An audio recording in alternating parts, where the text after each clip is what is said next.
సభకు నమస్కారం.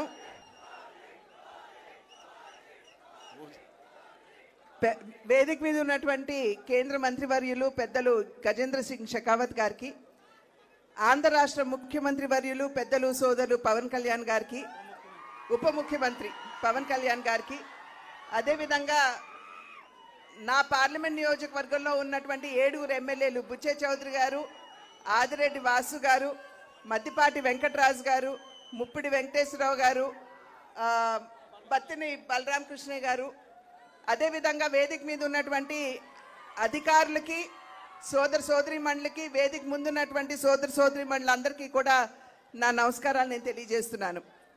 2024 ఎన్నికల సందర్భంలో ప్రజల వద్దకి ఓటు వేసి ఆశీర్వదించమని చెప్పి అడగడానికి వచ్చినప్పుడు డబుల్ ఇంజిన్ సర్కార్ అంటే కేంద్రంలో రాష్ట్రంలో 2 చోట్ల కూడా ఎన్డీఏ కూటమి అధికారంలో ఉన్నట్లయితే అభివృద్ధి పరుగులు తీస్తుంది అని చెప్పి ఆనాడు మేము చెప్పడం జరిగింది.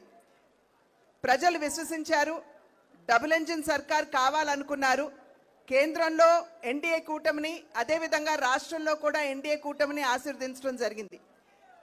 వికసిత్ భారత్ అనేటువంటి ఒక కళ ఏదైతే, ఒక స్వప్నం ఏదైతే నరేంద్ర మోడీ గారు ప్రజల ముందు ఉంచారో, ఆ వికసిత్ భారత్లో వికసిత్ ఆంధ్ర రాష్ట్రం కూడా ఒక భాగం అని చెప్పి మనం గుర్తించాలి. కనుక అన్ని విధాలా కూడా అధికారంలోకి వచ్చిన నాటి నుండి నేటి వరకు అమరావతి నిర్మాణం కావచ్చు, పోలవరం నిర్మాణం కావచ్చు, స్టీల్ ప్లాంట్ కావచ్చు, సౌత్ కోస్టల్ జోన్ కావచ్చు, రైల్వే జోన్ కావచ్చు, మరి ఎంఎన్ఆర్ఈజీఎస్ కింద పెద్ద ఎత్తున వనరులు రాష్ట్రానికి ఇచ్చి కావచ్చు, అన్ని విధాలా కూడా ఆంధ్ర రాష్ట్ర అభివృద్ధికి కేంద్రం తన సహకారాన్ని అందిస్తూనే ఉంది. అయితే వికసిత్ ఆంధ్ర రాష్ట్రం మనకు కావాలంటే వికసిత్ జిల్లాలు కూడా కావాలి. అంటే వికసిత్ రాజమహేంద్రవరం కూడా ఖచ్చితంగా వికసిత్ ఆంధ్రలో భాగం అని చెప్పి మనం గుర్తించాలి. దానిలో భాగంగానే ఇవాళ అనేక పర్యాటక అభివృద్ధి కార్యక్రమాలు మనం శంకుస్థాపన చేసుకోవడం జరుగుతుంది.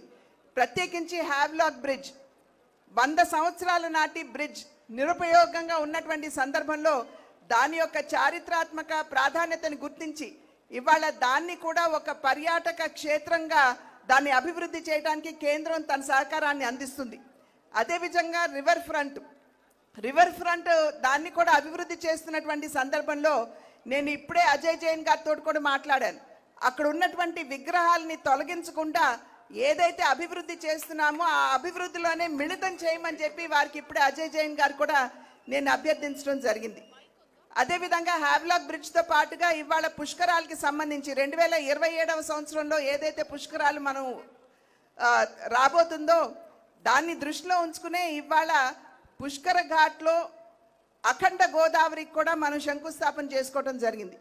కనుక అభివృద్ధి రాజమహేంద్రవరాన్ని ఇందాక సోదరులు దుర్గేష్ గారు మాట్లాడుతూ హెరిటేజ్ జిల్లాగా రాజమహేంద్రవరాన్ని గుర్తించాలి అని చెప్పి వారు అభ్యర్థించారు.